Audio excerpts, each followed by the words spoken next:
Zombie आने से पहले मैंने दो सेफ हाउस बनाए थे। एक रेजिडेंशियल कॉम्प्लेक्स में था। मैं सभी लोगों को उसी सेफ हाउस में आने देता था, क्योंकि वह असल में लोगों और जॉम्बियों दोनों को अपनी तरफ खींचने के लिए बनाया गया था। जबकि एक दूसरा सेफ हाउस शहर के एक सुनसान कोने में था। वही मेरा असली ठिकाना था। मैं एक रीबॉर्न इंसान हूँ।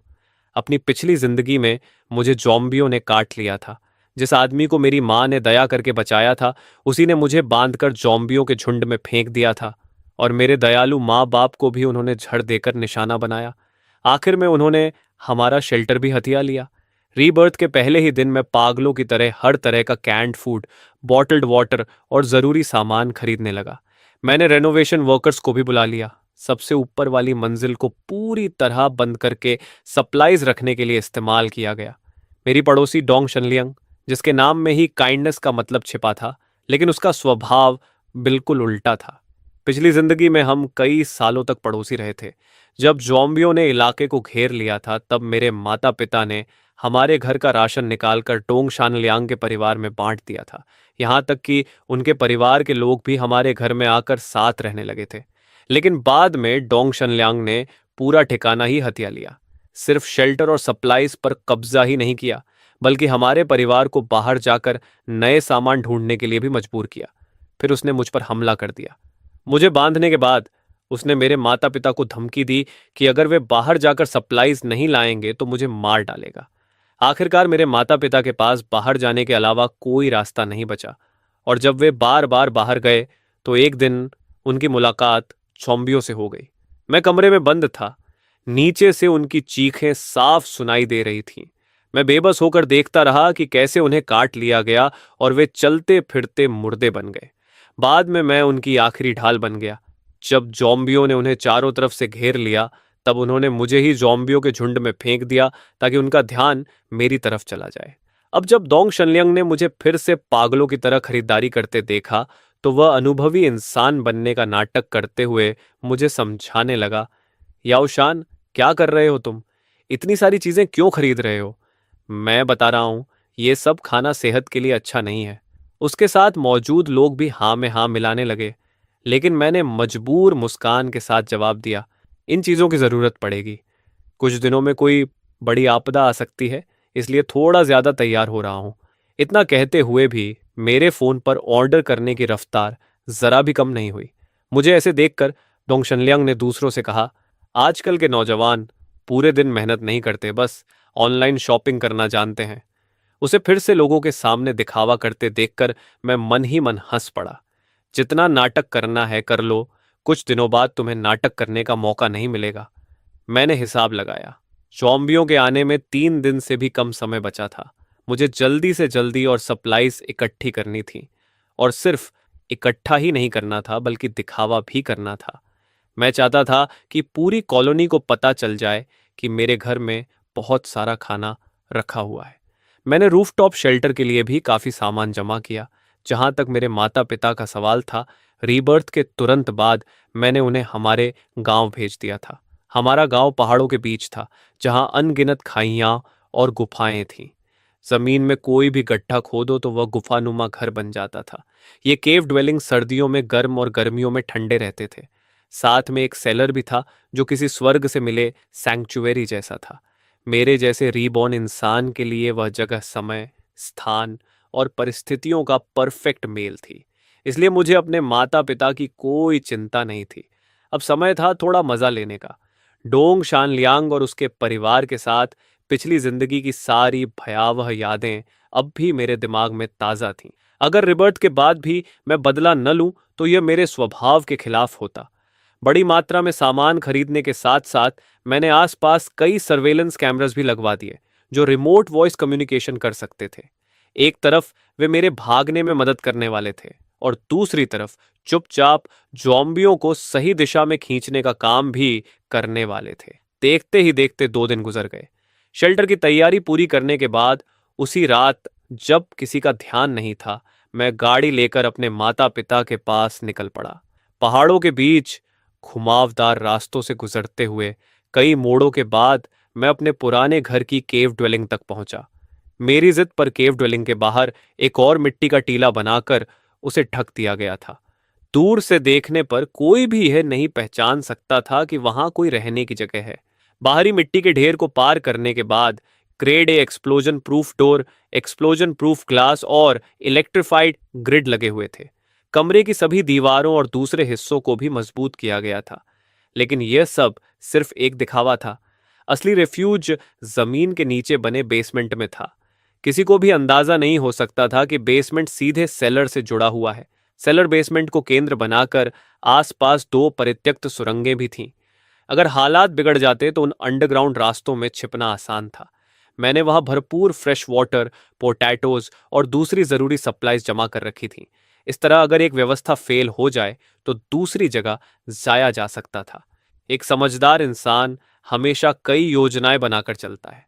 अगर मैं इतना भी नहीं सोच पाता तो पिछली जिंदगी में मरना डिजर्व करता था। सारी तैयारी पूरी करने के बाद सुबह होने से पहले मैं चुपचाप वापस अपनी कॉलोनी लौट आया। शरीर बेहद थका हुआ था और मानसिक तनाव भी बहुत ज्यादा था, लेकिन मैं बेहद संतुष्ट था। अपने दुश्मनों से खुद बदला लेने से ज्यादा रोमांचक और क्या हो सकता था। जो होना था वह अगले दिन हुआ। सुबह उठते ही मैंने फोन खोला। हर तरफ एक के बाद एक खबरें चल रही थीं। एक्सपर्ट्स बता रहे थे कि कई शहरों में लोगों के बीच हिंसक घटनाएं हुई हैं और यह संक्रमण एक व्यक्ति से दूसरे व्यक्ति में फैल रहा है। हालांकि एक्सपर्ट्स बार बार दावा कर रहे थे कि यह सिर्फ एक आइसोलेटेड केस है और जल्द ही नियंत्रण में आ जाएगा, लेकिन जनता ने उनकी बातों पर भरोसा नहीं किया। लोग खुद ही सुपरमार्केट्स की तरफ दौड़ पड़े और सामान लूटने जैसी खरीदारी शुरू कर दी। मैं खबरें देख रहा था और अनजाने में मेरे होंठों पर मुस्कान आ गई।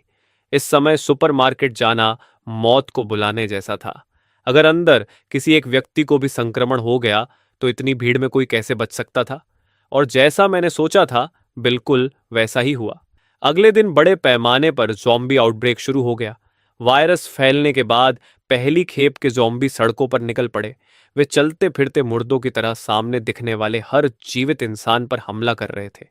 मैं खिड़की के पास खड़ा होकर यह सब देख ही रहा था कि तभी दरवाजे पर दस्तक हुई। दरवाजा खोलते ही मैंने देखा कि सामने खड़ा व्यक्ति कोई और नहीं बल्कि मेरा दुश्मन डोंग शानलियांग था। और जब मैंने उसके पीछे नजर डाली तो देखा कि वहां लोगों की एक बड़ी भीड़ जमा थी। मैंने फिर से डोंग शानलियांग की तरफ ध्यान से देखा। उसके चेहरे पर वही मासूमियत भरा भाव था। यह देखकर मैं थोड़ा हैरान रह गया। ये मेरी पिछली जिंदगी की यादों से इतना अलग कैसे हो सकता है? लगता था जैसे पूरी कहानी ही बदल गई हो। तभी डोंग शानलियांग बोला, अरे श्याओ श्यांग, कुछ दिन पहले मैंने तुम्हें कहते सुना था कि कोई आपदा आने वाली है। मैंने सोचा चाहे सच हो या न हो, विश्वास कर लेना ही बेहतर है।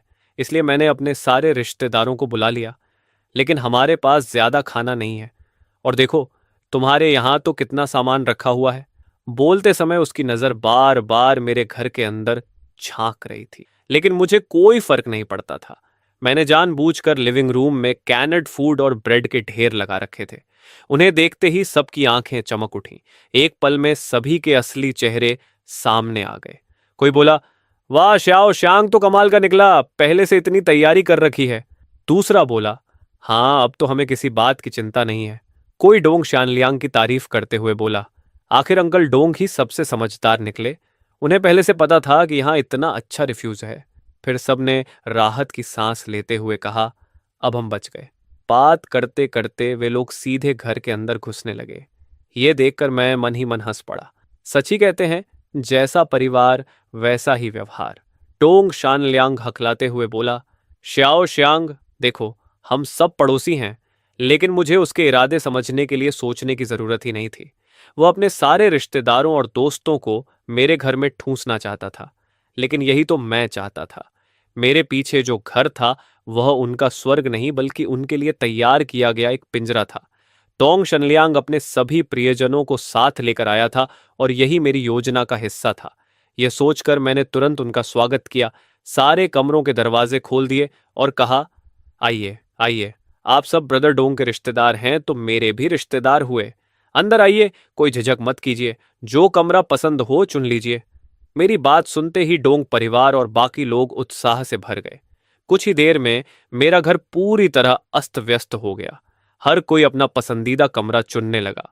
ये देखकर डोंग शान लियांग के चेहरे पर मुस्कान इतनी बड़ी हो गई कि मानो कानों तक पहुंच गई हो। उसने मुझे चुपके से देखा और शायद उसे लगा कि मुझे भविष्य की कोई चिंता नहीं है। फिर वह बड़े बुजुर्गों वाले अंदाज में बोला, श्याओ श्यांग, मेरी बात का बुरा मत मानना। जब तुम्हें पहले से पता था कि जॉम्बी आने वाले हैं तो तुम्हें इससे बड़ा घर तैयार करना चाहिए था। सबसे अच्छा होता कि पूरी एक बिल्डिंग ही ले लेते, तब सबको अपना अपना कमरा मिल जाता। अभी देखो कितनी भीड़ हो गई है, बिस्तर और सोफे तक लोगों से भर गए हैं, कुछ तो फर्श पर सोने की सोच रहे हैं। उसकी बात सुनकर मैंने तुरंत खुशी का नाटक करते हुए कहा, अंकल डोंग, आप बिल्कुल सही कह रहे हैं। अगली बार अगर कोई जरूरत हुई तो आप मुझे जरूर बताइएगा। जो चाहिए होगा मैं ले आऊंगा।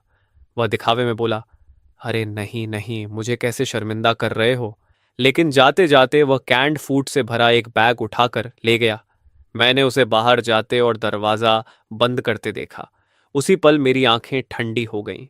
कोई बात नहीं, कल के बाद तुम्हें असली निराशा का मतलब समझ आएगा। रात को जब सबका ध्यान दूसरी तरफ था, मैं चुपचाप घर से निकल गया। फोन से कम्युनिटी के सर्वेलेंस फुटेज चेक किए, सुरक्षित रास्ते की पुष्टि की, यूनिट का दरवाजा खोला और बाहर फिसल गया। फिर उस ऑफ रोड व्हीकल तक पहुंचा जिसे मैंने पहले से कम्युनिटी में छिपा कर रखा था। हेडलाइट तक नहीं जलाई और सीधे वहां से निकल गया। रेजिडेंशियल कॉम्प्लेक्स छोड़ने के बाद मैं हाईवे पर अपने गांव की ओर चल पड़ा। इसी बीच रेनोवेशन के दौरान छोड़ा गया मेरा बैकअप प्लान आखिर काम आने वाला था। मैंने फोन पर हल्का सा टैप किया। अचानक मेरी रेजिडेंशियल कम्युनिटी की बिल्डिंग चमक उठी। बाहर लगी इलेक्ट्रॉनिक लाइट्स लगातार टिमटिमाने लगीं। पूरा दृश्य बेहद आकर्षक लग रहा था। अंधेरे में जॉम्बियों की नजर कमजोर होती है, इसलिए उन्हें साफ दिखाई नहीं देता। इसी वजह से मैंने भागने के लिए पहली रात चुनी थी, क्योंकि जितना समय बीतता जॉम्बियों की संख्या उतनी बढ़ती जाती। बाद में शायद मैं चाहकर भी नहीं निकल पाता। अब जब इलेक्ट्रॉनिक लाइट्स जल उठीं तो अंधेरे में वह बिल्डिंग किसी समुद्र में चल रहे जहाज या दूर चमकते लाइट हाउस जैसी दिखाई देने लगी। अनगिनत जॉम्बी जो पहले इधर उधर भटक रहे थे, अब उसी रोशनी की तरफ बढ़ने लगे। वे लड़खड़ाते हुए चल रहे थे, लेकिन उनका लक्ष्य साफ था। धीरे धीरे वे रेजिडेंशियल कॉम्प्लेक्स की तरफ इकट्ठा होने लगे। जब तक मैं पहाड़ों में पहुंचा, सूरज निकलने वाला था। मुझे डर था कि कहीं कोई मेरी गाड़ी की रोशनी देखकर पीछा न कर ले, इसलिए पूरे रास्ते तनाव में ड्राइव करता रहा। पहाड़ी घाटी में गाड़ी छिपाने के बाद मैं पैदल आगे बढ़ा। घर पहुंचा और सीधे बेसमेंट में घुस गया।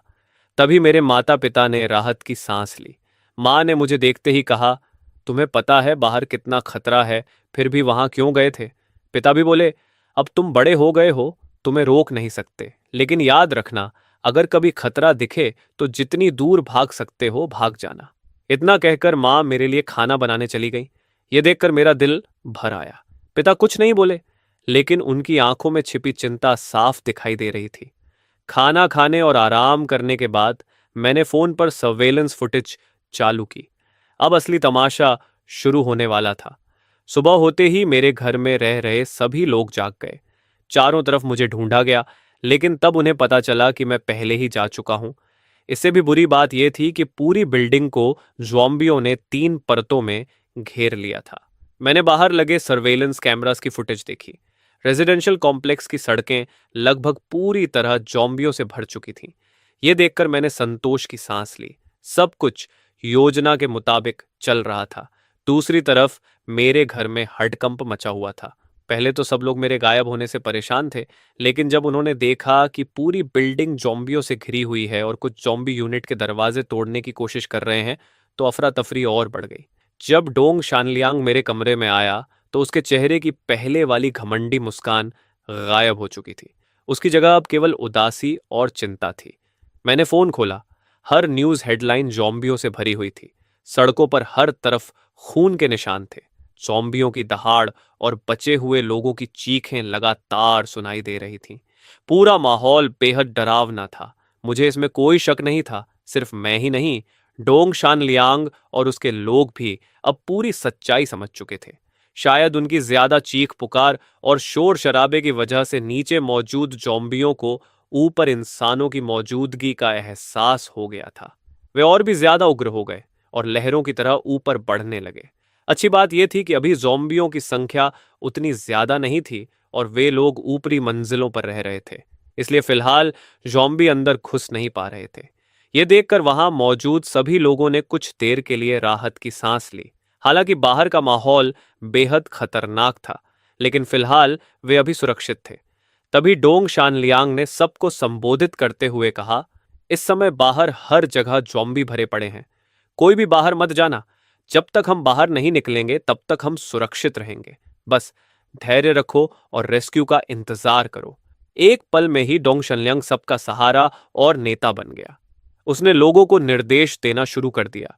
उसके इंतजाम के तहत डोंग परिवार भी शांत हो गया। फिर उन्होंने मेरे द्वारा छोड़ी गई सप्लाईज के डिब्बे एक एक करके खोलने शुरू किए। उनके चेहरों के भाव देखकर ऐसा लग रहा था जैसे हर कोई 8 तरह के पकवान और एक सूप की उम्मीद कर रहा हो। यह देखकर मैं सिर हिलाए बिना नहीं रह सका।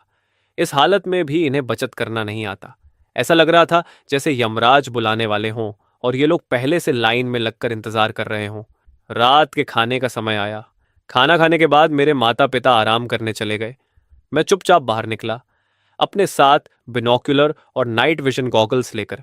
फिर आसपास गश्त लगाना शुरू किया। हालांकि यह जगह काफी सुनसान थी, लेकिन अब दुनिया की हालत देखकर किसी पर भरोसा नहीं किया जा सकता था। अगर कोई यहां तक पहुंच गया तो। मैं अपने खरीदे हुए डंडे को कसकर पकड़े हुए था और लगातार चारों तरफ नजर रख रहा था। तभी मैंने फोन खोला। देखा कि लोग सोशल मीडिया पर एक संदेश तेजी से शेयर कर रहे थे। उसमें कहा गया था कि सभी लोग क्यूआर कोड स्कैन करके अपना पता और मौजूदा फूड स्टॉक दर्ज करें।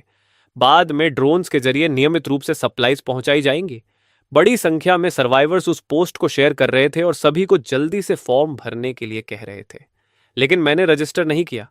एक वजह तो यह थी कि मेरे पास पहले से ही पर्याप्त सप्लाईज थी। ऐसी मदद उन लोगों को मिलनी चाहिए जिन्हें इसकी ज्यादा जरूरत है। दूसरी वजह यह थी कि मुझे यकीन नहीं था कि यह सूचना असली है या नहीं। अगर किसी बुरी नीयत वाले इंसान ने यह जाल बिछाया हो और लोगों के ठिकाने जानने के लिए पोस्ट डाली हो तो तब तो यह बहुत खतरनाक साबित हो सकता था। काफी देर तक बाहर घूमने के बाद जब कुछ असामान्य नहीं मिला तो मैं वापस जाकर सो गया। अगली सुबह मेरी नींद तब खुली जब मुझे तली हुई सब्जियों की खुशबू आई। आंखें खोलते ही देखा कि माँ और पिताजी दिन का खाना पहले ही तैयार कर चुके थे। मैं खाते हुए फोन देखने लगा, लेकिन अब तक कोई नई खबर सामने नहीं आई थी। यह अच्छी बात नहीं थी। इसका मतलब हालात और बिगड़ चुके थे। अब शायद सूचना भी ठीक से प्रसारित नहीं हो पा रही थी।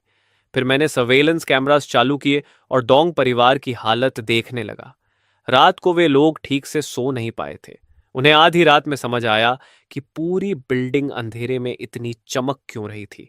फिर उन्हें याद आया कि मैं तो कब का गायब हो चुका हूं। अब तो कोई भी समझ सकता था कि कॉलोनी में इतने सारे ज़ॉम्बी क्यों जमा हो गए हैं और वे सब ठीक उसी बिल्डिंग के नीचे क्यों इकट्ठा हैं। मैंने अपना फोन देखा तो उसमें डोंग शनलियांग की दर्जनों मिस्ड कॉल्स पड़ी थी। तभी फोन फिर बज उठा। स्क्रीन पर नाम चमका, डोंग शनलियांग। लेकिन मेरा फोन साइलेंट मोड पर था। वे चाहे जितनी बार कॉल करें, मुझे कोई फर्क नहीं पड़ने वाला था। उन्हें मेरी नींद खराब करने का हक नहीं था। उन्हें बेचैन होकर परेशान होते देख मैं हंसे बिना नहीं रह सका। वे यही डिजर्व करते थे। जल्द ही उन्हें पता चलने वाला था कि ऊपर रखी हुई सप्लाईज ही असली थीं। नीचे के ज्यादातर डिब्बों में सिर्फ रेत और पत्थर भरे हुए थे। जब मैंने यह खेल रचा था तो भला सारी तैयारी सच में क्यों करता। मुझे तो पहले से पता था कि एक दिन वे खाने की कमी का सामना करेंगे। और अब तो हॉलवे भी सुरक्षित नहीं रहा था। सर्वेलेंस फुटेज में साफ दिखाई दे रहा था कि हॉलवे में भी ज़ॉम्बी पहुंच चुके थे। लेकिन एक सवाल था, कम्युनिटी का मुख्य गेट टूटा नहीं था, फिर ज़ॉम्बी अंदर कैसे आ गए। मैंने कैमरों की रिकॉर्डिंग आगे पीछे करके देखी और अचानक सच्चाई समझ में आ गई। इतने सारे ज़ॉम्बी एक दूसरे के ऊपर चढ़ते गए थे कि वे तीसरी मंजिल तक पहुंच गए थे। हालांकि उससे ऊपर नहीं जा सके, लेकिन तीसरी मंजिल की खिड़कियों पर सिक्योरिटी बार्स नहीं थी। भारी दबाव में शीशे टूट गए और ज़ॉम्बी खिड़कियों से बिल्डिंग के अंदर घुस आए। इस दौरान डोंग शनलियांग और उसका परिवार न जाने कब मेरे घर में भी शिफ्ट हो गए थे। शायद उन्हें डर था कि उनके पास पर्याप्त सप्लाईज नहीं है, या शायद उन्हें लगता था कि ज्यादा लोग साथ होंगे तो हिम्मत बनी रहेगी। लेकिन उन्हें क्या पता था कि डोंग शानलियांग मेरा सबसे बड़ा शिकार था। वह चाहे कहीं भी छिप जाए, मैं उसे आसानी से नहीं छोड़ने वाला था। मैंने प्रवेश द्वार पर लगे उस सर्वेलेंस कैमरा को सक्रिय किया जिसमें स्पीकर लगा हुआ था। फोन पर कुछ सेकंड की सेटिंग बदलते ही एक मधुर आवाज हॉलवे में गूंज उठी।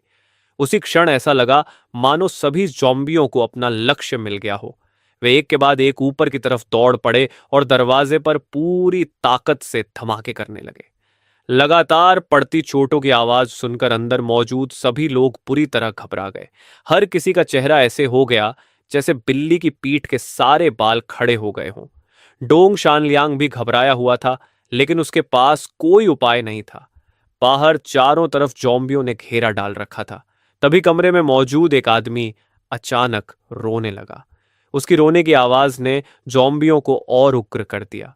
वे दरवाजे पर और जोर से प्रहार करने लगे। साथ ही अंदर मौजूद लोगों का डर भी कई गुना बढ़ गया।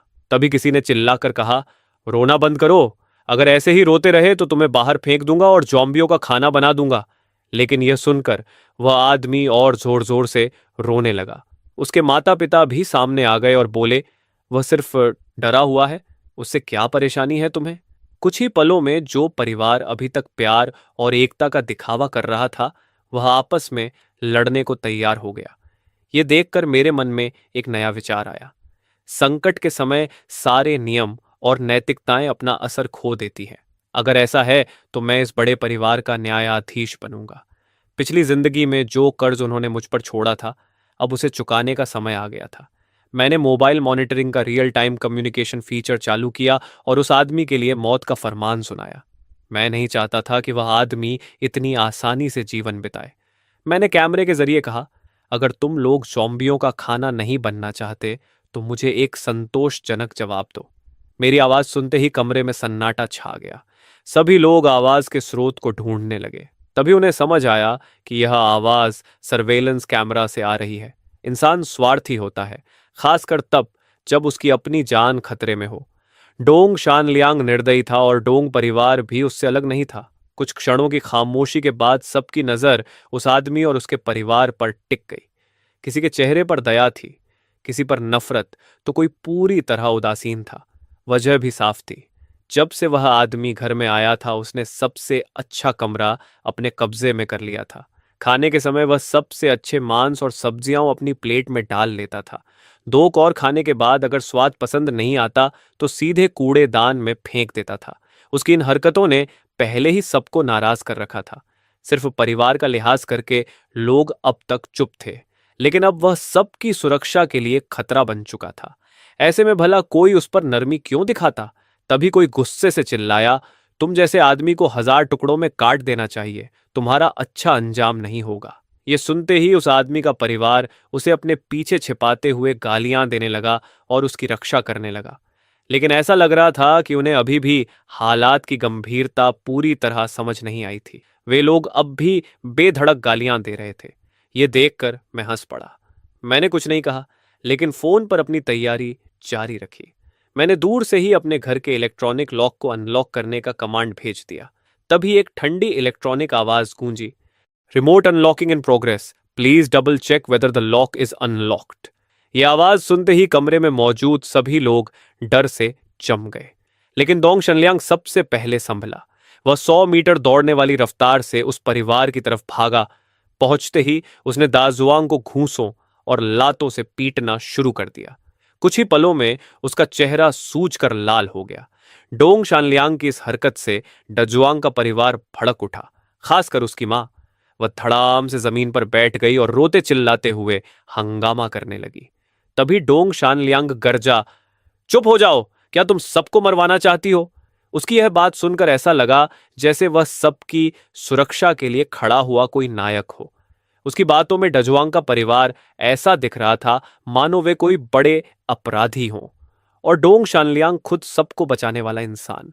शुरुआत में डोंग परिवार के कुछ लोग झिझक रहे थे, लेकिन उसकी बातें सुनते ही वे भी उसके पक्ष में आ गए। कुछ लोग तो दाजुआंग के माता पिता को पकड़कर अलग करने लगे, जबकि बाकी लोगों ने दाजुआंग को जमीन पर दबोचकर मारना शुरू कर दिया। सबका सिर्फ एक ही मकसद था। दाजुआंग रोते हुए बार बार गिड़गिड़ा रहा था, प्लीज, मैं अब शोर नहीं करूंगा, दरवाजा मत खोलना, ज़ॉम्बियों को अंदर मत आने देना। कुछ समझदार लोग तुरंत दरवाजे के पीछे भागे और जो भी सामान मिला उससे दरवाजा रोकने लगे। उन्हें डर था कि कहीं मैं सचमुच दरवाजा न खोल दूं। डोंग शानलियांग और उसके परिवार की हालत देखकर मैं बेहद संतुष्ट था। बुरा नहीं, ऐसे ही चलते रहो, लेकिन दरवाजे के सामने रखा सामान हटा दो। मुझे लोगों का ज्यादा चालाक बनना पसंद नहीं है। इतना कहकर मैंने सर्वेलेंस कैमरा की रिमोट कम्युनिकेशन बंद कर दी। मुझे उम्मीद नहीं थी कि वे मेरी बात मानेंगे, लेकिन इससे उनके बीच कुछ और झगड़े जरूर पैदा हो सकते थे। पिछले कुछ दिनों से मेरा मूड काफी अच्छा था। दिन में मैं सर्वेलेंस फुटेज के जरिए उनकी बदहाली देखता और रात में बाहर जाकर इलाके की गश्त करता। दिन इसी तरह बीतने लगे। अब डोंग शनलियंग समेत पूरे डोंग परिवार की हालत खराब होने लगी थी। ब्रेड और कैंड फूड खत्म होने के बाद वे लोग खाली डिब्बों में बचा हुआ रस पानी मिलाकर पीने लगे। सप्लाईज लगभग खत्म होते देख डोंग शनलियंग ने एक नया फैसला लिया। उसकी नजर एक अपेक्षाकृत कमजोर परिवार पर पड़ी। वह एक पति पत्नी का जोड़ा था। दोनों दुबले पतले दिखते थे। कुछ ही देर में सबने मिलकर उन्हें काबू कर लिया। पति लगातार रहम की भीख मांग रहा था, लेकिन डोंग शानलियांग ने अपनी योजना सामने रखी। उसने कहा, तुम लोगों को छोड़ना असंभव नहीं है, लेकिन तुम्हें हमारी मदद करनी होगी। तुम्हें बाहर जाकर जॉम्बियों को अपनी तरफ आकर्षित करना होगा। जब जॉम्बी यहां से हट जाएंगे, तब हम बाहर निकलकर खाना ढूंढ सकेंगे। अगर तुमने ऐसा नहीं किया, तो हम तुम्हें ही खाकर अपनी भूख मिटाएंगे। डोंग शानलियांग की बात सुनते ही बाकी लोगों ने तुरंत सहमति में सिर हिलाया, लेकिन उस पति पत्नी के चेहरे पीले पड़ गए। बाहर लगातार जॉम्बियों की दहाड़ सुनाई दे रही थी। ऐसे समय बाहर जाकर जॉम्बियों को अपनी तरफ खींचना लगभग आत्महत्या थी। फिर भी अगर वे बाहर जाते तो शायद जीवित बचने की थोड़ी सी उम्मीद रहती, लेकिन अगर नहीं जाते तो वे निश्चित रूप से डोंग परिवार का अगला भोजन बन जाते। आखिरकार पति ने दांत भींच कर फैसला कर लिया। वह अकेले बाहर जाएगा। उसकी पत्नी को कमरे में बंधक बनाकर रखा जाएगा। डोंग शनलियांग ने आंसू पोंछने का नाटक करते हुए कहा कि यह सब उनकी मजबूरी है। रोने धोने के बीच लोगों ने बेडशीट्स से रस्सियां बनाई और उस आदमी को खिड़की से नीचे उतार दिया। उसे कहा गया कि वह नीचे पहुंचकर खिड़की तोड़े, अंदर घुसे, फिर मुख्य दरवाजा खोले और जॉम्बियों को बिल्डिंग से दूर ले जाए। इस तरह अगर वह पकड़ा भी गया तो जॉम्बी सीधे ऊपर नहीं चढ़ पाएंगे। उस आदमी की किस्मत शायद अच्छी थी। जिस घर में वह टूटी हुई खिड़की से घुसा, वहां कोई जॉम्बी नहीं था। वह कुछ देर तक अंदर घूमता रहा, फिर हिम्मत जुटाकर दरवाजा खोल दिया। उस समय मैं सर्वेलेंस सिस्टम के जरिए हॉलवे में संगीत चला रहा था। शांत कॉरिडोर में वह आवाज साफ सुनाई दे रही थी। हॉलवे में मौजूद ज्यादातर ज़ॉम्बी उसी आवाज की तरफ आकर्षित होकर मुख्य दरवाजे के पास जमा हो गए थे। जैसे ही वह आदमी पहली मंजिल पर पहुंचा, उसने अचानक जोर जोर से चिल्लाना शुरू कर दिया। इंसानी आवाज सुनते ही ज़ॉम्बी ऐसे टूट पड़े जैसे शार्क को खून की गंध मिल गई हो। यहां तक कि जो ज़ॉम्बी पहले मुख्य दरवाजे के पास जमा थे, वे भी उसकी तरफ दौड़ पड़े। कुछ ही देर में दरवाजे के पास सिर्फ 2 या 3 ज़ॉम्बी बचे थे। बाकी सब उसी आदमी के पीछे भाग रहे थे। वह लगातार चिल्लाता हुआ अंडरग्राउंड गैराज की तरफ भागा और ज़ॉम्बियों को अपने पीछे खींचता गया। लेकिन उसकी बदकिस्मती यह थी कि गैराज में भी पहले से ज़ॉम्बी मौजूद थे। तभी उसे एहसास हुआ कि अंधेरे गैराज में भी बहुत सारे ज़ॉम्बी छिपे हुए हैं। उस पल वह पूरी तरह टूट गया। उसे लगा था कि शायद गराज में कम ज़ॉम्बी होंगे और अगर किस्मत अच्छी रही तो कोई गाड़ी भी मिल जाएगी जिससे वह भाग सके। न जाने कहां से उसे एक बेसबॉल बैट मिल गया। कांपती आवाज में खुद को हिम्मत देते हुए उसने सामने आए एक ज़ॉम्बी के सिर पर वार किया। फिर एक के बाद एक कई ज़ॉम्बियों को बैट से मार गिराया, लेकिन धीरे धीरे उसकी ताकत जवाब देने लगी। कुछ देर बाद या तो उसने ध्यान नहीं दिया या फिर उसका शरीर इतना थक चुका था कि बच नहीं पाया। एक ज़ॉम्बी ने मौका पाकर उसे काट लिया। वह दर्द से चीखा, मैं तुम सबसे लड़ूंगा। लेकिन अब बहुत देर हो चुकी थी। और भी ज़ॉम्बी उसकी तरफ टूट पड़े। कुछ ही पलों में वह ज़ॉम्बियों की भीड़ में पूरी तरह गायब हो गया। दूसरी तरफ कमरे में छिपे डोंग परिवार के लोग यह सब लाइव स्ट्रीम के जरिए देख रहे थे। उन्होंने उसे बाहर भेजा था, इसलिए वे शुरू से ही उसका फोन चालू रखने को कह रहे थे। उन्हें डर था कि कहीं वह भाग न जाए। जब उन्होंने देखा कि ज़ॉम्बी सचमुच उसके पीछे चले गए हैं और दरवाजे के आसपास का इलाका खाली हो गया है, तो कुछ लोग खुशी से झूम उठे। ऐसा लग रहा था जैसे उन्हें ज़ॉम्बियों से निपटने का कोई नया तरीका मिल गया हो। थोड़ी चर्चा के बाद सबने फैसला किया कि अब वे बाहर निकलेंगे, खाना ढूंढेंगे और कोई नया रिफ्यूज तलाशेंगे। सबने अपने अपने हथियार उठा लिए। जैसे ही दरवाजा खोला गया, बाहर बचे हुए 3 ज़ॉम्बी उन पर झपट पड़े। लेकिन इस समय डोंग परिवार खुद को किसी देवता से कम नहीं समझ रहा था। वे एक के बाद एक हथियार चलाते हुए ज़ॉम्बियों पर टूट पड़े और कुछ ही वारों में उन तीनों ज़ॉम्बियों को मार गिराया। मैं सर्वेलेंस फुटेज देखकर बिल्कुल हैरान था। जैसे ही वे लोग बिल्डिंग के अंदर से बाहर निकले, सब एक साथ दौड़ पड़े। ऐसा लग रहा था मानो उन्हें डर हो कि कहीं पीछे रह गए तो खत्म हो जाएंगे। कैमरे में मैं देख रहा था कि वे बड़े जोश के साथ पहली मंजिल की ओर बढ़ रहे थे। रास्ते में जो भी अकेला ज़ॉम्बी मिला, उसे मिलकर खत्म कर दिया। ये देखकर मैं थोड़ा उलझन में पड़ गया। क्या मेरे रीबर्थ के बाद डोंग परिवार की फितरत भी बदल गई थी? ये वही लोग थे जो स्वार्थी, डरपोक और सिर्फ अपने बारे में सोचने वाले थे। फिर अचानक इतने बहादुर कैसे बन गए? तभी मेरी नजर एक अजीब बात पर पड़ी। डोंग परिवार का एक आदमी धीरे धीरे सबसे पीछे छूटने लगा। उसकी चाल लगातार धीमी होती जा रही थी। बाकी लोग सप्लाईज ढूंढने के जोश में थे, इसलिए किसी ने उस पर ध्यान नहीं दिया। लेकिन सर्वेलेंस में मुझे साफ दिखाई दे रहा था कि वह आदमी अचानक कांपने लगा। फिर उसका शरीर झटके खाने लगा और वह अजीब तरीके से मरोड़ खाने लगा। यह देखकर मुझे सब समझ आ गया, लेकिन मैंने किसी को चेतावनी देने का इरादा नहीं किया।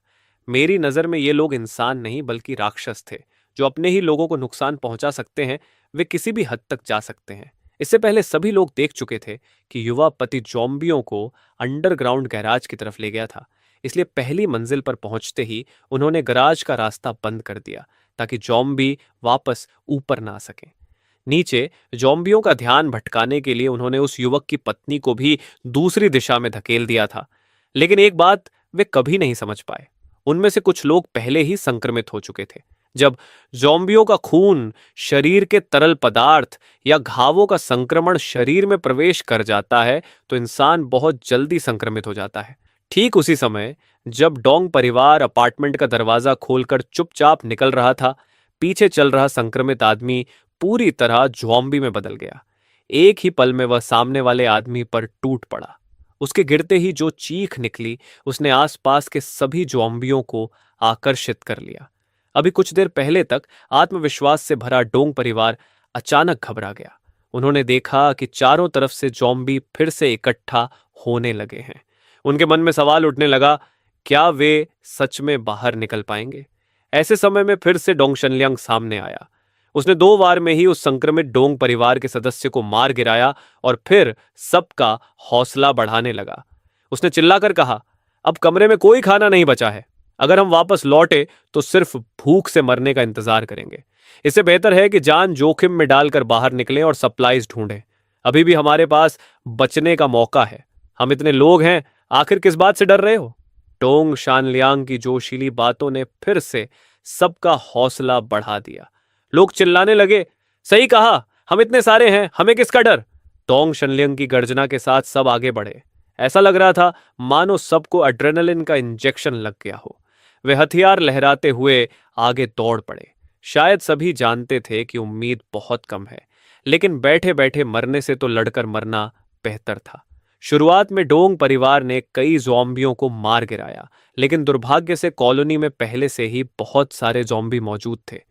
ऊपर से मेरे द्वारा चलाया गया संगीत और पहले लगाई गई फ्लैशिंग लाइट्स लगातार और ज्यादा ज़ॉम्बियों को आकर्षित कर चुकी थीं। धीरे धीरे भूख और थकान की वजह से डोंग परिवार के लोगों के हाथ कमजोर पड़ने लगे। उनके हथियारों में पहले जैसी ताकत नहीं रही। फिर एक एक करके ज़ॉम्बी उन पर टूट पड़े। कोई गिरा, फिर दूसरा, फिर तीसरा। धीरे धीरे वे सभी ज़ॉम्बियों के बीच समा गए और अंत में खुद भी ज़ॉम्बी बन गए। मैं लगातार सर्वेलेंस कैमरा में डोंग शनलियांग पर नजर रखे हुए था। शुरू से वही सबको आगे बढ़ने के लिए उकसा रहा था, लेकिन खुद धीरे धीरे सबसे पीछे खिसकता जा रहा था। जब ज़ॉम्बियों ने सबको घेर लिया तो वह चुपचाप पीछे छिप गया। अगर डोंग परिवार रास्ता बना लेता तो वह उनके पीछे पीछे निकल जाता। और अगर वे सब ज़ॉम्बियों का शिकार बन जाते तो वह वापस भाग सकता था। सच में वह बेहद निर्दयी इंसान था, अपने ही परिवार को चारे की तरह इस्तेमाल कर सकता था। तभी मुझे समझ आया कि पिछली जिंदगी में वह मेरे साथ इतना बेरहम कैसे हो पाया था। ऐसे इंसान सच में मरने के लायक होते हैं। मैं देखता रहा कि कैसे एक एक करके लोग गिरते गए, तड़पते गए और आखिर में जॉम्बी बनते गए। दूसरी तरफ डोंग शानलियांग चीखता हुआ वापस सीढ़ियों की तरफ भागा। उसने पहले किए गए सारे बड़े बड़े दावे भुला दिए, लेकिन वह मेरे घर वापस नहीं गया। वह सीधे अपने घर में जाकर छिप गया।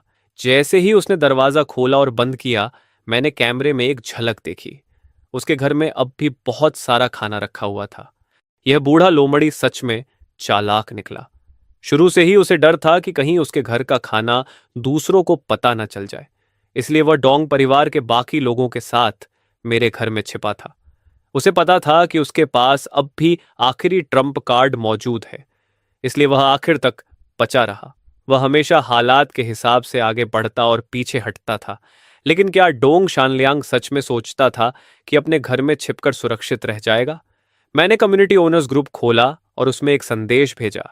सुना है कि बिल्डिंग 2 रूम 3602 के निवासी डोंग शनलियांग के घर में काफी सप्लाईज हैं। क्या वे थोड़ा खाना दूसरों के साथ बांट सकते हैं? संदेश भेजने के बाद मैंने फोन बंद कर दिया। फिर हमेशा की तरह खाना खाया, इलाके की गश्त की और अपना दिन बिताया। रात को सोने से पहले मैंने फिर फोन खोला। देखा कि ओनर्स ग्रुप पूरी तरह उबल चुका था।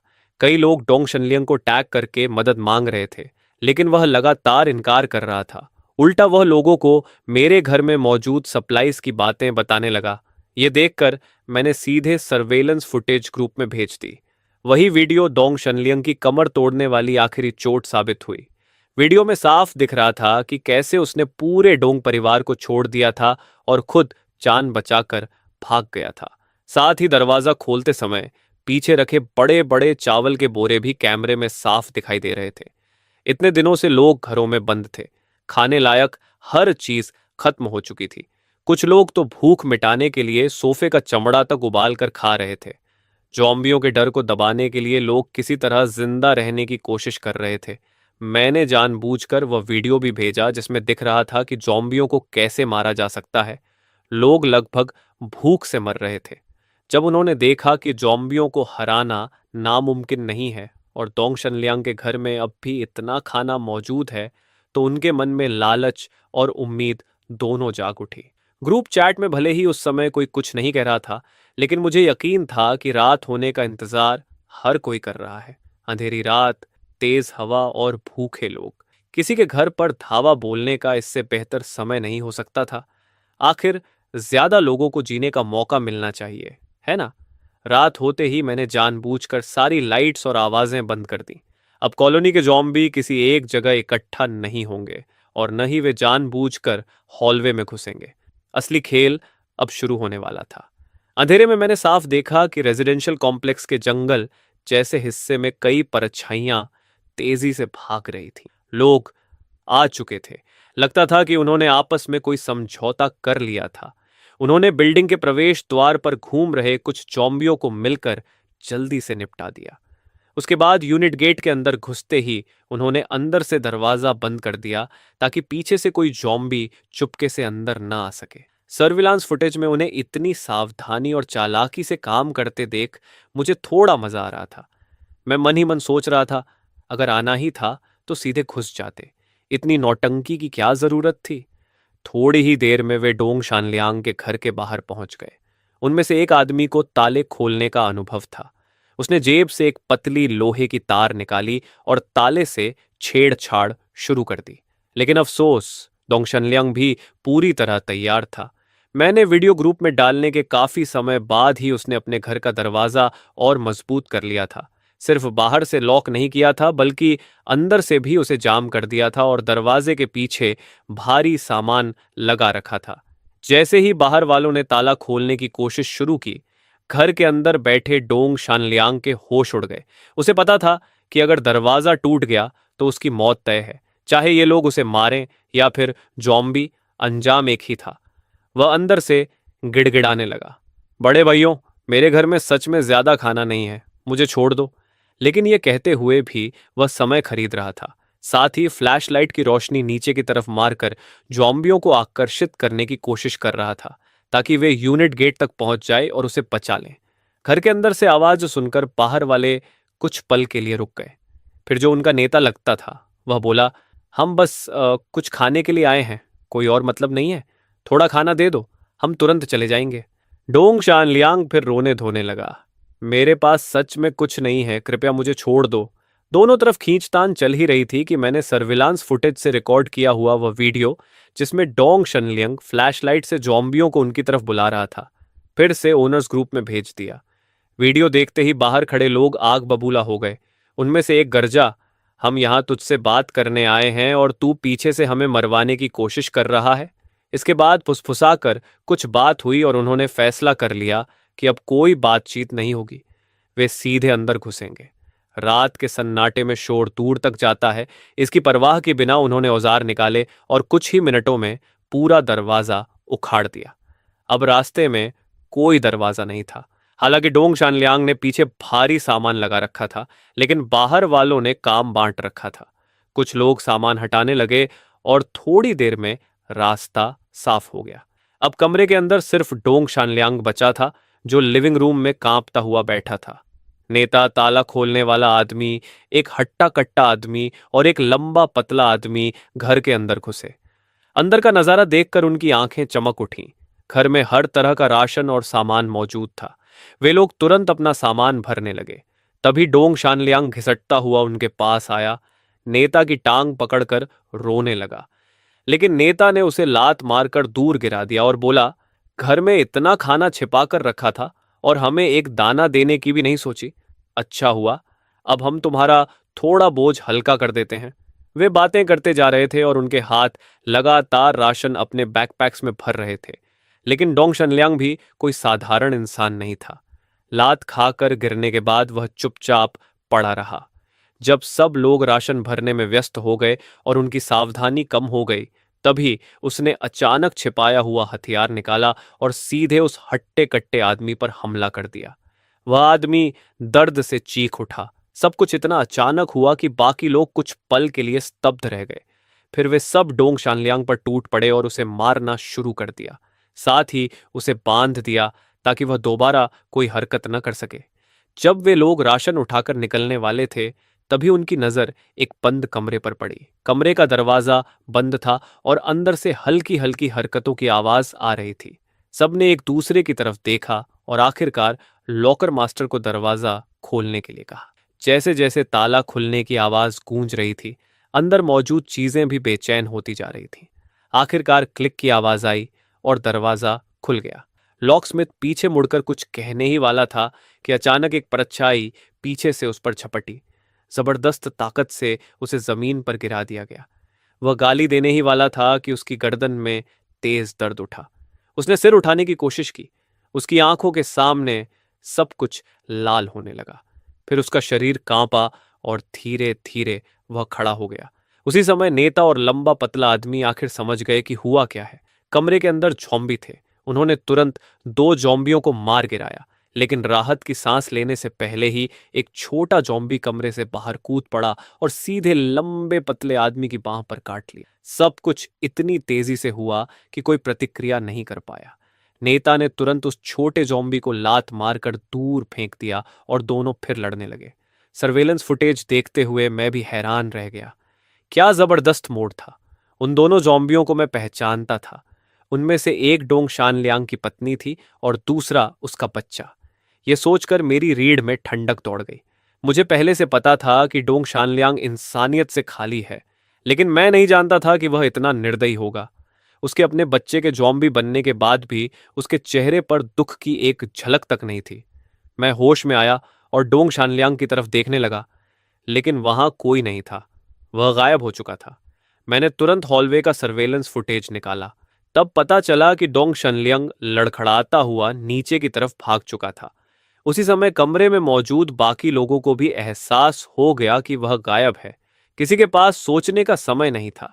उन्होंने घायल हट्टे कट्टे आदमी की मदद की, गुहार को पूरी तरह नजरअंदाज किया, राशन उठाया और सीढ़ियों की तरफ भाग पड़े। और तब तक डोंग शानलियांग बिल्डिंग के मुख्य प्रवेश द्वार तक पहुंच चुका था। ऐसा लग रहा था जैसे उसके शरीर की सारी ताकत खत्म हो चुकी हो। वह जमीन पर गिर पड़ा। फिर उसने हाथ में पकड़ी फ्लैशलाइट जलाई और उसकी रोशनी दूर अंधेरे में मार दी। उसी पल मैं समझ गया कि डोंग शनलियंग क्या करना चाहता था। उसे शायद पहले ही एहसास हो चुका था कि वह खुद बचकर नहीं निकल सकता, इसलिए मरने से पहले वह कुछ और लोगों को भी अपने साथ मौत की तरफ घसीटना चाहता था। लेकिन अगर यही उसकी इच्छा थी तो मैं उसे जरूर पूरा करता। ये सोचकर मैंने अपना फोन उठाया और एक बार फिर रिमोटली पूरी बिल्डिंग की लाइट्स चालू कर दी। हालांकि मैं स्क्रीन की तरफ नहीं देख रहा था, लेकिन हेडफोन्स के अंदर से आती जॉम्बियों की भयानक दहाड़ें, लोगों की डर से भरी चीखें और दर्दनाक विलाप साफ सुनाई दे रहे थे। उन आवाजों को सुनते ही मेरे दिल का बोझ पूरी तरह हल्का हो गया। ये उस महान बदले की खुशी थी जिसका मैं इतने समय से इंतजार कर रहा था, और यह बदला मैंने अपने हाथों से लिया था। पिछली जिंदगी में जिसने मुझे और मेरे माता पिता को मौत के घाट उतारा था, वह हत्यारा आखिरकार अपने अंजाम तक पहुंच चुका था। 3 साल बाद ज़ॉम्बियों के शरीर लगभग पूरी तरह सड़ चुके थे। बाहर भटकते ज़ॉम्बी अब चलने फिरने की क्षमता भी खो चुके थे। मैं और मेरे माता पिता भी आखिरकार रेस्क्यू टीम की मदद से अपने पुराने घर वापस लौट आए। बाद में कम्युनिकेशन पूरी तरह टूट जाने की वजह से मुझे ये नहीं पता था कि दुनिया के बाकी हिस्सों में क्या हुआ था। लेकिन एक बात निश्चित थी, देश अब भी मौजूद था, और जब तक देश मौजूद है तब तक उम्मीद भी जिंदा है। मैं सड़क पर खड़ा होकर उन लोगों को देख रहा था जो न जाने किन तहखानों, खंडहरों या छिपी हुई जगहों से बाहर निकलकर फिर से रोशनी में आ रहे थे। धीरे धीरे भीड़ बढ़ती जा रही थी। हम सब ने एक दूसरे की तरफ देखा और मुस्कुरा दिए। आपदा के बीच जिंदा बच जाना सच में आसान नहीं था, लेकिन सौभाग्य से हम बच गए थे। और जब तक इंसान जिंदा है तब तक उम्मीद को फिर से जन्म देने की संभावना भी हमेशा जिंदा रहती है।